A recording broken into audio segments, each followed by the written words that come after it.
And now it's time to sip the coffee and spill the tea on Talking with 3D Live.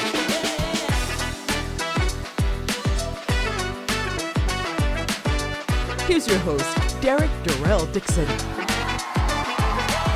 Welcome, ladies and gentlemen, to another exciting episode of Talking with 3D Live. I'm your host, Derrick Dixon, and this is where we always sip the coffee and spill the tea. Today, I got my man here, Dallas Hanson, and we're going to spill some tea on filmmaking and everything today. But listen, before we get started, do me a great big favor. Hit the subscribe button, click it, love it, share it. Do all those things. Make sure everybody is tuned in right now to Talking with 3D. We're here every Monday, 7:30 Eastern Standard Time. So go tell a friend, tell a family, tell everybody that you know that we are here. And this is an iRose Film production. So thank you guys for tuning in. Dallas, what's going on, my friend? Good, not much. I am so glad that you're here. I'm glad to be here. Yeah. Thank you. Yeah. And you know, we've been going kind of a little back and forth to get you here. Yeah. But you here. You done blew up to filmmaker status. Now I gotta call your assistant and everybody else to get in contact with Dallas Hanson. But he is here, ladies and gentlemen. The one and the only is here today. So I really appreciate you. Thank you. Thank you for having me. Thank you for reaching out. I want to tell everybody a little bit about you, and then we're just going to get into it and just start chit-chatting about a lot of stuff that you are doing and what you're going to be doing. Okay. Dallas Hanson, he's a filmmaker right here from Baltimore, Maryland. He has a creative journey that began in 2011, lighthearted YouTube shorts. And then in 2023, Dallas made his feature film debut as a writer, a director, streaming on Amazon right now, a movie Redline. So please make sure that you check that out on Amazon Prime. 2024, wrote a short called Demise, and we're going to talk about that. Then you also had a film, Echoes of Silence, and now working on a Echoes of Silence is the new short that you're working on now. Yes. It's in post-production. Post-production right now. Yeah. So many things that you're doing, Dallas. And I'm really excited to have you here because of the fact you are the new filmmaker. It's like a newness, but what I want to say is that you're not afraid to be the new filmmaker. I went and saw Sinner. I called you immediately. I called you immediately because all I kept thinking about was Dallas Hanson when I was watching this movie. Yeah. Because when you see this film, first off, I don't want to give it away, so you guys got to go out and see it. It's been making big, doing very well at the box office, making lots of money. But it was mostly, all black cast, black director, filmmaker.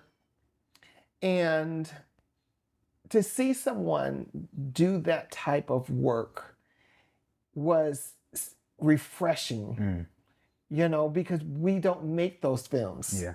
We don't go watch those films. And this film, Sinner, was such a big box office hit. And I thought, Dallas Hanson, this is his style. Yeah. This is, when you see Redline, this is what you think. So let's talk about Redline for a little bit. And then I want to go back in because I want to know how you got started. But I want to talk about Redline. Redline is first off, tell my watchers a little bit of what Redline is about. Redline is a social political thriller. It's about this virus that swept this community in Grantland. Like it only infected like the poor areas, and it was like this this conspiracy that kind of was uncovered through the progress of the film. So this woman, Sin, was affected like by the virus. Her son had passed away as an infant, and it kind of pushed her down this path of like trying to rationalize what was going on. And through that, she started, finding out the truth and like the things that was behind it and the people that was actually behind like this virus that swept through Grantland. Yeah. So it was funny because like I started writing it before the pandemic. I had the idea before the pandemic, Yeah. And then the pandemic happened like a year later. Yeah. Because I remember I had like black masks, like the medical mask in my cart, in my Amazon cart, to purchase for the film as a prop to like kind of tie the world together. Because like I'm not good at CGI. So I'm like, okay, I can get these masks to like unify the world and like show that this virus is affecting everybody in this community. But then the pandemic happened, And it became reality. and it became a reality, and I kind of scrapped that because I'm like, this is happening. Right. I can't like make it more real than what it is now. Yeah. You know what I mean? So yeah, that's how that came about. It was an idea I had. My partner now, Derrick Dixon, he reached out to me with the opportunity to like go in business with film. And I said, hey, I got this idea for Redline. We partnered up and just made it happen. Yeah, with a lot of grit. Didn't have a big budget. Yeah. You know, and we just got it done over like 3 years. Yeah. Wow. And I remember being a part of Redline. Thank you again for, even asking and reaching out to me to be a part of Redline, because we didn't even know each other. No. Not at all. And I always wondered, Dallas, how did you think of me to be in Redline? How? Because I didn't come audition. No, you did. You just came straight on. Victoria had introduced me. I seen some of your stuff. Victoria Lowry. Thank you very much, Victoria. Yeah. She like kind of put you on my radar, and like I seen some of your stuff. But I'm always looking for like, how can I challenge an actor? Like, how can I present something different? So I know you touched on it, but you did a lot of comedic stuff. Right. So it's like, okay, I have this role that's a little more serious. This character is almost like a weasel type, it was just something different that I thought, that you could pull off, and you did a really good job. Yeah. Thank you. Because it did challenge me, because I'm always, like you said, playing the comedic roles. I'm always doing those zapping somebody, always something in there. Yeah. And they give me the opportunity. A lot of directors that I work with give me that opportunity just to, just do it. I don't care what it is. You can just go ahead and do it. But this, I had to really learn the script, learn the story. And that was very challenging for me. So, but it took me to another level. So I really appreciate that. Oh, my pleasure. I really appreciate Thank you for that. being a part of it. Yeah, I it was was great. unknown. Like you said, you didn't know me. I really wasn't known in the city. I had taken like a 3 or 4 year hiatus from directing. So that was like the first thing I did out of the gate. And, again, shout out to my partner, Derrick. He knew a lot of people that came onto the production. And, that like 99% of the crew and cast were people that I had just met on that. So I went into it I went into that production with like a need to prove myself. So like my goal was to A, make the film, and B, have everybody involved, like, not only network, but like I would work with him again. Yeah. You know what I mean? Like that was one of my goals. Like I would definitely work if Dallas calls, I'm picking up. Yeah. You know what I mean? Like I would definitely work with him again. So that was another goal, and just make the best film we could. Yeah. You have become that person. You have become that person. Thank you. So let's go back. Let's talk about how you got your start, your love for writing filmmaking. What was that first thinking? This might be something I'll be good at. Well, a lot of like my film interest came from like my mom. She's a huge film buff. I mean, you just say a director's name, she'll know the film. You'll say an actor, like, oh, that actor in such and such, she did this, and she'll know the film.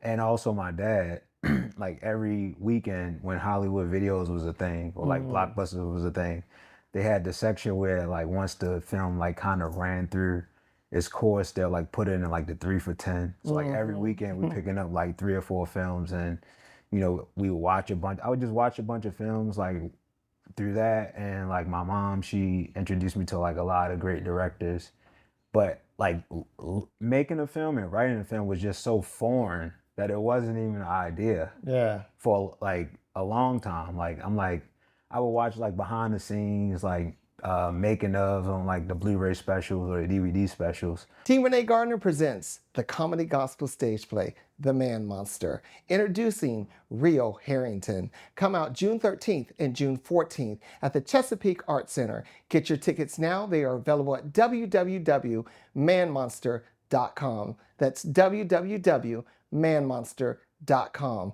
T. Renee Gardner production, The Man Monster. Come out, have a great time, and bring a friend. You will love it. You will laugh. You will shout. You might even cry, but you don't want to miss it. June 13th and June 14th, The Man Monster. But like that concept was just so foreign. I just never thought that, you know, I could do it. Right. Until I would say I was like 21, 22, where I dropped out of college, like, because it wasn't interesting. I was a business major. It just wasn't interesting to me. And me and my cousins, we would just sit around like after work or before work or on the weekends and just like watch films, like watch films all day. My cousin had like a extensive DVD collection. We would just sit and watch all types of movies, Matrix, Iron Man, different things. And I just had the idea. I don't know where it came from, honestly. Like, I don't know where it came from. And I'm learning sometimes the universe just puts stuff in you. Yeah. And you just kind of got to go with it. Yeah. So I was like, man, I think we can write a film. Like, I think I can write a film. Like, we should try it. And my cousin, they didn't shoot it down. It was like, all right, let's try it. And it was this futuristic heist movie. So from the beginning, I always had like those ideas, you know, like not like stereotypical ideas, but like science fiction, horror, thriller, things like that, that I always wanted to do. Now I didn't do it because I didn't make it. It was just like the process was complex at that time. Okay. It took me like a good 2 years before I actually wrote something. Wow. Yeah, 2 years. Yeah, but I spent those 2 years just educating myself on like how to write, the process of writing, different things, reading books, going to workshops. So it was like all in me to just do it. Once the idea came, like, oh, you could do this, then I just went for it. Yeah. Yeah. Yeah. So as a writer and director now, and like you've Redline, next project, Echoes of Silence. We worked together with Demise. Where did you, how do you come up with your ideas of you know, putting these films together? Where do they come from? Because I always say a lot of times, writers, myself, I'm a playwright, write books. We sometimes have to be a little crazy. Yeah. You know, because we're like, because people will ask me, where did you pull this stuff from? But a lot of it is, to me, life experiences or people that I know. Where do you pull your inspiration from? A lot of it is life experiences. It could be something that I read, like in the case of Echoes of Silence. I'll start with that one. That was a personal experience because like I worked at an office during the pandemic, and then when we shut down, you know, we were sent home to work, and that was just a difficult transition. And I always kept that with me. Like, it was hard because like work and home, the lines were blurred. Like, it was no separation of the two anymore. So like I'm spending 8 hours of my time in my own house, like having to take a lunch break at home. You know what I mean? Like the psychology behind that. So what you think? Had to take a lunch break in your own house. You're like, okay, what part of the house should I go to? It was just a lot. Yeah. So like I maintained that feeling, and I'm like, I would like to make it like a short film based on that. And then from there, like, what genre do I want to put it in? Do I want to make it horror? Do I want to make it, you know, science fiction or whatever? And then once I select, like, okay, I want to do like a horror or thriller, it's just using those tropes of that genre to then, you know, bring the idea to life and just like write it. And first I write for my budget. Okay. And so whatever I have, you know, I know I can't do a lot of ideas that I want in my head. So like I strip down the idea to like, okay, if I have this amount of money, I can do this script with what I have, like the resources I have. Okay. So that's how I kind of operate now and get those ideas. We came together again and worked on a short called Demise. Where did you come up with the idea of Demise? I seen you in a costume, like a pink. You had a pink wig on. I And I did. told you this when you had when you Yeah. had the radio. I'm like, I see you as a. In fact, I messaged you when I seen the picture. I'm like, Yeah. I see you as a villain. Just like a different, like, and then I thought of like Fifth Element with Chris Tucker's character and things like that. Sometimes I don't know, like my mind just goes. Like, Yeah. I'll see an image or like something and my mind just goes all these places. And I have to like kind of reel those ideas in and make it cohesive, you know, or make it, you know, like bring the idea together. But yeah, I see you in this wig and I'm like, I think Derrick can play a really good villain. Yeah. And like I seen like other photos you did and just like how I feel, how courageous you are with like your skits you do online. Like you just let it all go. So I'm just like, man, like I want you to do like a different style villain where you are yourself to a degree and like you add that bit of flair and mixed with like this menacing, you know, undertone. Yeah. And that was like the concept of it. That was like the initial thought. I got to tell you this because I have been putting in the atmosphere. Yeah. Because I always say, whatever you want to do, put it out in the atmosphere. Somebody's going to catch on to it. I have been saying to myself and to others, I want to play a villain. Yeah. I didn't even tell you this. No. But that was my thing, is that I want to play a villain. I want to, and again, that type of villain. It don't have to be, you know, the scary villain or like that. But I want it to be in that role. I want it to be schizo, all that kind of stuff. Yeah. Then you said, hey, I got this idea. Would you want to do it? And I was like, I didn't have to think twice about it. Yeah. I wanted to do it. Yeah. So I want to show people a clip of Demise and something that we worked together with, that you wrote, you directed it, and it's really actually a monologue. Yes. It's a that monologue. you wrote. And where did you get the idea from the monologue? It was two ideas. It was, well, really one main idea. I'm a huge wrestling fan. So like I love when they do like their promos for like different characters or like the introduction of a character. So the idea that I had with like the flair and the menacing combination was Goldust. He's a wrestler. He was like very flamboyant. He was flair. He was a heel as well. And then like Mankind, like I watched these, I think I sent you those monologues that they did, like of Mankind and how the introduction of Mankind, he introduced himself to the world and talked about how the world discarded him and things like that. So like I took those two concepts and just created that monologue of like a person that felt like they were casted out from the world didn't understand them, and this is what, you know, came from that. So yeah, that was how I came up with that. Yeah. So ladies and gentlemen, this is a little bit of Demise. So check it out. I accept the role they have given me. If I am to be the outcast, let me be the shadow that follows them.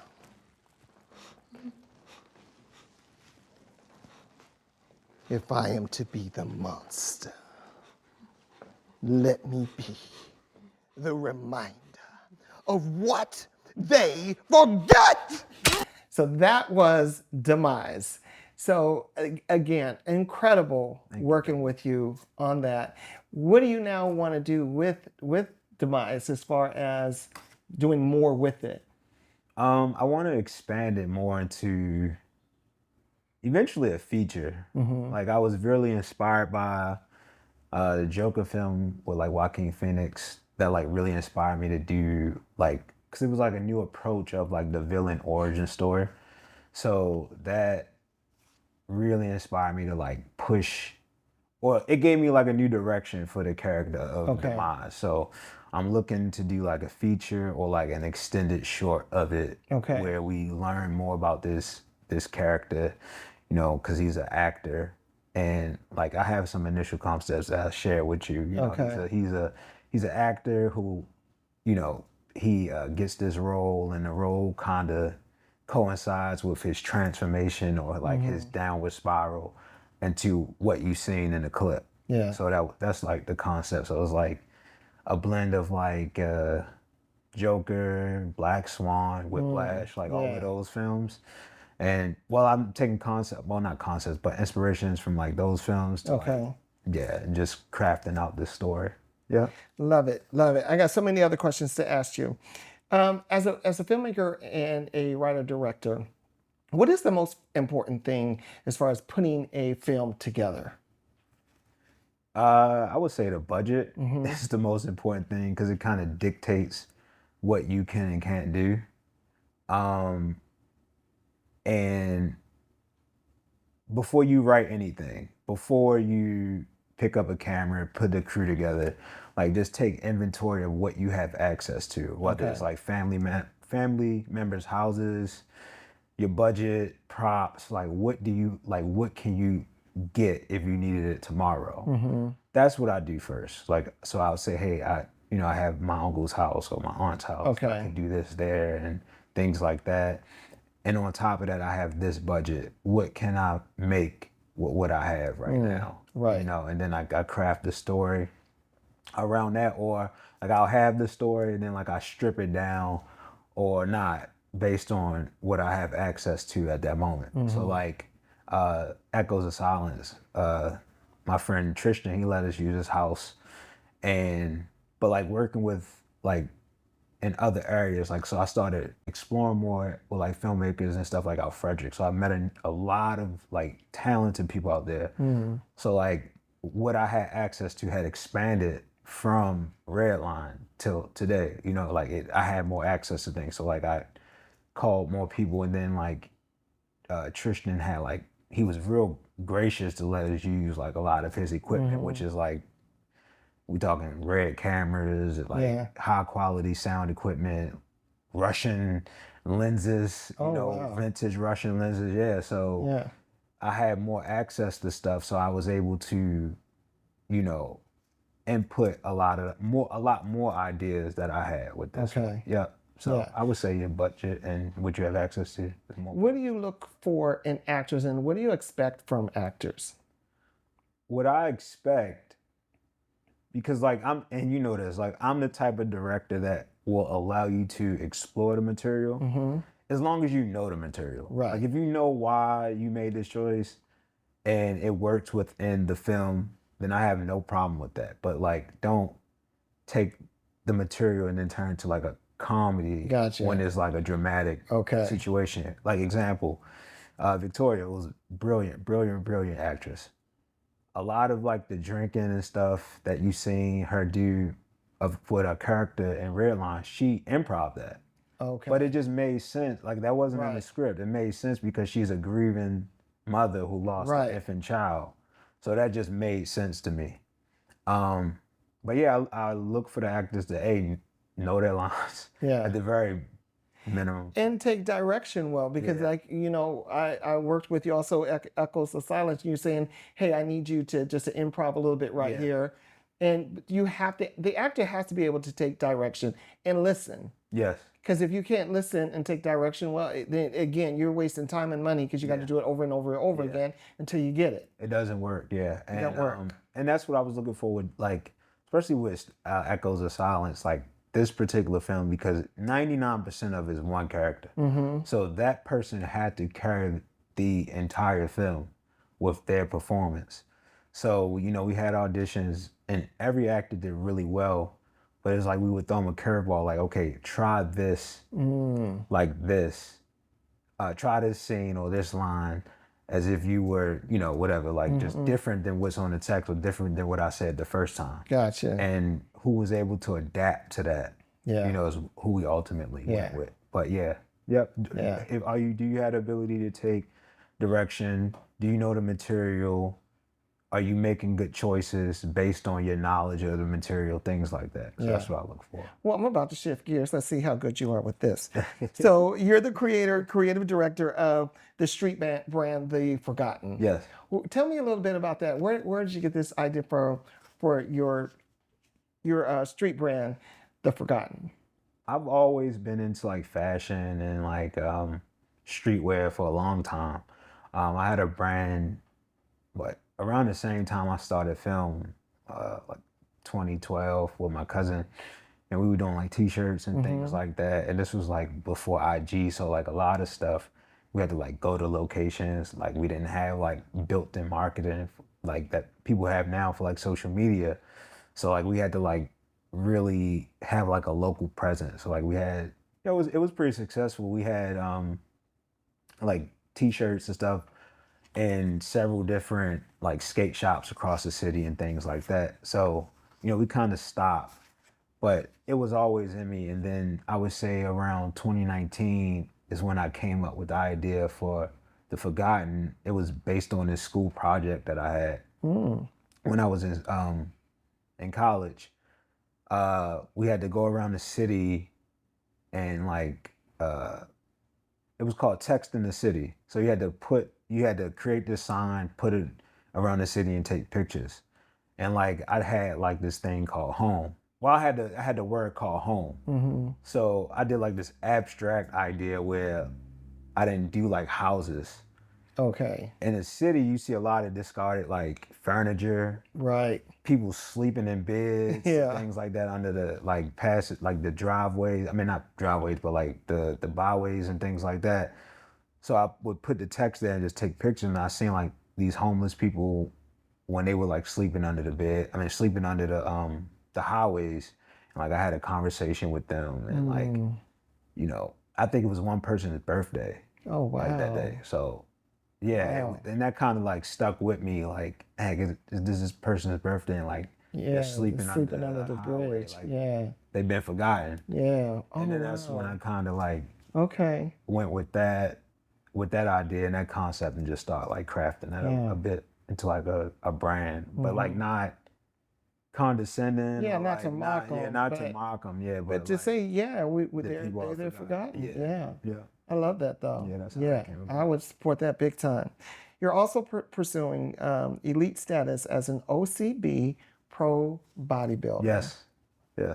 So I always, if you know Dallas Hanson, see him on Facebook or on Instagram. Yeah. You're going to see him working out, posting pictures, and just to see you actually in that, that mindset, that form, because it's not just filmmaking. This is another part of who you are. Yeah. When did you just say this?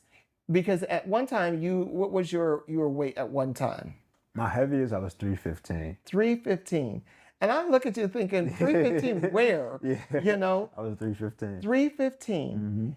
When did you say no more? 2019, before the pandemic. I was having a lot of health issues, lower back issues, high blood pressure. I was in and out of the hospital, and I'm just like, man, I gotta change. Like I did it for me. That was like the only inspiration that I needed at that time. I see a lot of people, they may need external like inspiration, but Right. for me, that was all I needed. I was like, I gotta change, and it was like a 6-year journey to where I am now. It wasn't linear. It wasn't easy. I lost weight. I gained weight.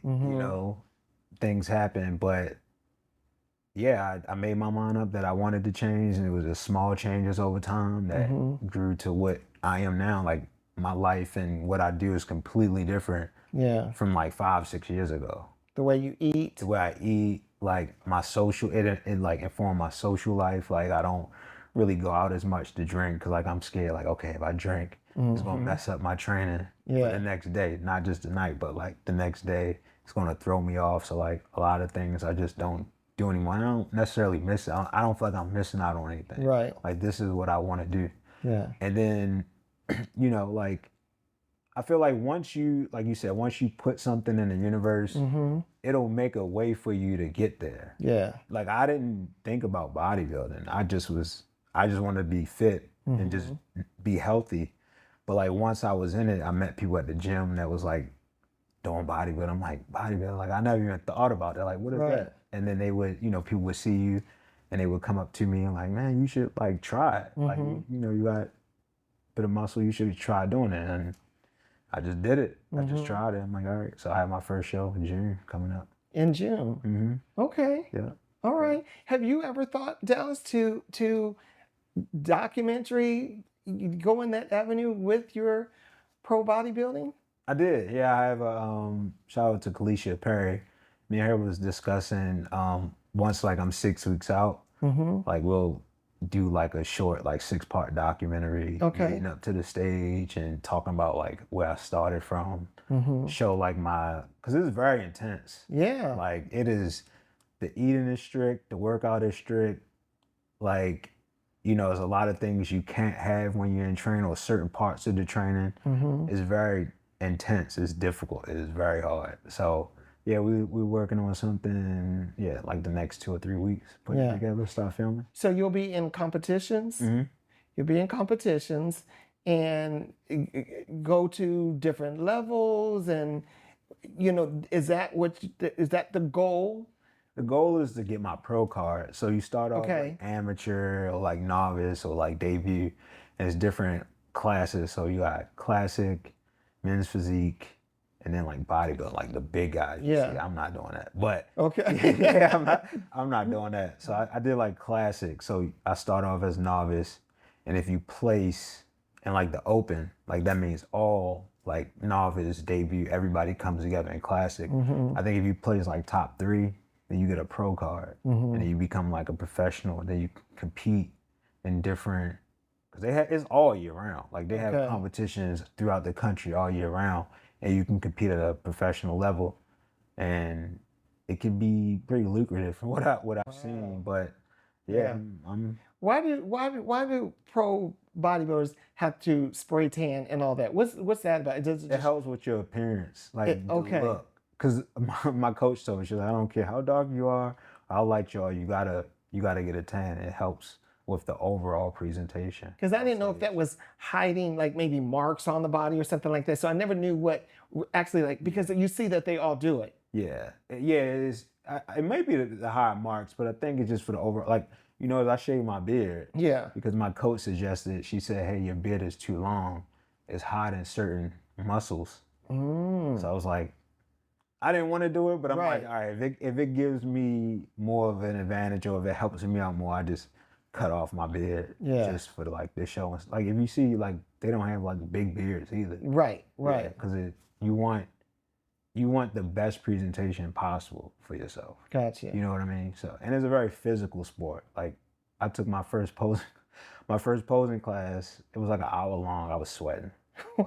I was sweating. You got to contort your body, control your muscles all at one time. Right. It's difficult. It's a lot of work. It's a lot of work, yeah. Wow. Yeah. Wow. Yeah, I ain't made for it. So Yeah. I'm not made for it. I'll go to the gym. I'm telling you. Yeah. A good 15, 20 minutes. Yeah, I'm good. I am good. I'll go, and then I go sit in the sauna like I did something. I'll be sitting like this. Ain't did nothing. I done picked up a weight, sit there and drink some water and look around, and I'm like, all right, I gotta go. Yeah, that's it. I'm in the car. I'm done, yeah, I'm done. I'm at an age now, I'm just like, I feel good, I look good, I'm good. Yeah, I'm good. Yeah, I'm there's nothing wrong with that. Yeah. Like I tell people like who ask me, I'm like, I wouldn't advise what I'm doing. Yeah. Because it's on the other end of the spectrum as far as like being unhealthy. It's really not healthy. Okay. Like you don't eat, you eat, but you don't eat as much. You cutting down like carbs and stuff like that with certain parts. You losing, I remember when I first started training, I think I lost like 10 pounds in like a week and a half. Wow. And yeah, so I personally wouldn't advise it. I tell people do what is best for you and like what's comfortable for you and what you feel like you can sustain for a lifetime. Because that's the goal. You want it to be like a lifestyle change, something you can repeat day in and day out. And know your body. And know your body. Know your body. And if you do have any type of medical condition, something like that, please make sure that you consult a physician first. So like Dallas is saying, this is not for everybody. So consult your physician first. And don't be saying I'm talking with 3D. They told me I can lose this weight. Don't do that, okay? Before we get out of here, because we're in loose time here, I just want to ask you real quickly, favorite movie growing up? Growing up, favorite movie? Pulp Fiction. Pulp Fiction. I had no business watching that at the age I did. I was like 10 years old watching Pulp Fiction. Yeah, Pulp Fiction is my Yeah, favorite. a movie that when I watched it the first time, I have no clue what I just watched. Yeah. No clue. I'm not gonna lie, no clue what I just watched. Yeah. Nothing. Favorite actor? Favorite actor? Denzel Washington. Denzel. Yeah. Favorite local actor? Victoria Lawyer. I'm gonna give you another chance. Favorite local actor? Derrick Dixon. Okay, there we go. Derrick Dixon. All day long. What? Both are phenomenal. Both are But I phenomenal. love Victoria. I love Victoria. I love Victoria. I've worked with her Yeah. in a scene with Redline, but I really want to work with her. Yeah. I have an idea. Yeah. So have an Victoria, Yeah. I have an idea. okay. Yeah, we got to work The together. script is done. Okay. So Yeah. I You see- heard it I right see here on you Talking as with I 3D. see you as another villain. I got it. I have the script. Okay. I'm gonna send it to you. Okay. You We heard gotta it. do it. Yep, you heard it. We here. heard it right here. I'm gonna send it to you. Listen, again, Redline's on Amazon Prime, Yes. and then we'll give you more information about Demise, where that's going to go, and then Echoes of Silence.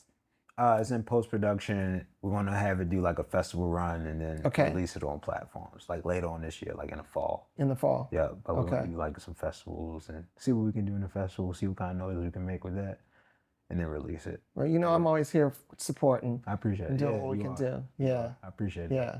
So, ladies and gentlemen, once again, Dallas Hanson. And make sure you follow him on all platforms and keep up with everything that he's doing.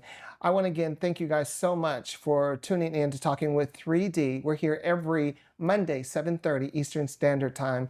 And keep pushing the subscribe button. Keep telling everybody about it. But more importantly, go out and love somebody intentionally. Peace.